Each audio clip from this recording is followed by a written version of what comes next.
today's vlog is magluto ta og Bicol Express aw Iligan Express de ay no kay naaman mi sa Iligan.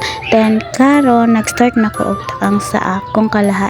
Kuna dang kilono dito ang mga lamas, tas karni, then ang sitaw. Ako lang siyang gigisa ang Anselmo, hubas ang iyang tubig. Then while nag-wait ko adto, ako po dayon ning gipiga ang lubi.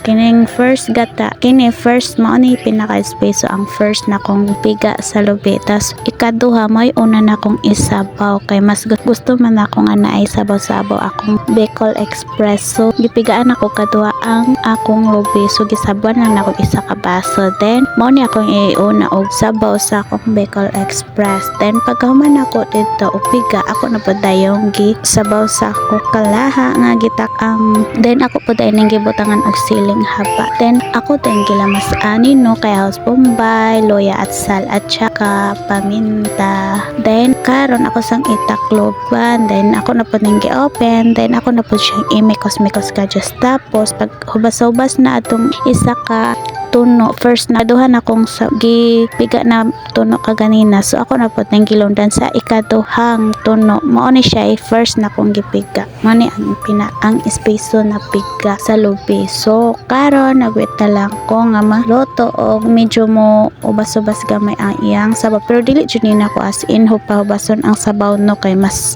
ganahan ko nga na isabaw-sabaw tas medyo halang, o diba yummy kaineron. So pagkahuman ako naman gitakloban, then karon naluto naman ako na po ni siyang gitransfer sa yahong. So let's eat na, manihapon na mi ani no, tanawa yummy kayo. Pagkuha na mo og luto kay magdungan tag pangaon, pero dili na bitaw ko mag-video sa among pagpangaon kay basin makita pa ninyo akong hongi charot lang. Patay batan-awan ninyo akong Iligan Express. Iligan ha, dili Bicol, kay ngano naman ko sa Iligan no, dili ko sa Bicol o charot. O diba lami biya ay bisag kinopya ra nako ang akong pagluto sa YouTube. So makabalo ra jud ay tungod sa YouTube no. Luto-luto lang ko, pero lami biya gihapon. O diba akong tilawan be kung unsa kalami, pero sa tinod lang sa kong paggunit anak sa yahong giinitan kayo ko ana ako ra gyud giagwanta kay ambot unsay nakaon na kung anong wala po na ako gibutang sa platon no. So excited raman jud kaayo. So karon mao na ninyong gihulat, matilaw na jud ko sa akong giluto o tan-awa ninyo, tanawa akong kamot sige king kay grabe ka init sa yahong.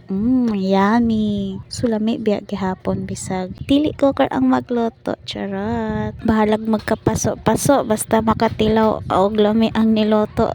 At yan lang po, thank you for watching, bye. Bukas ulit.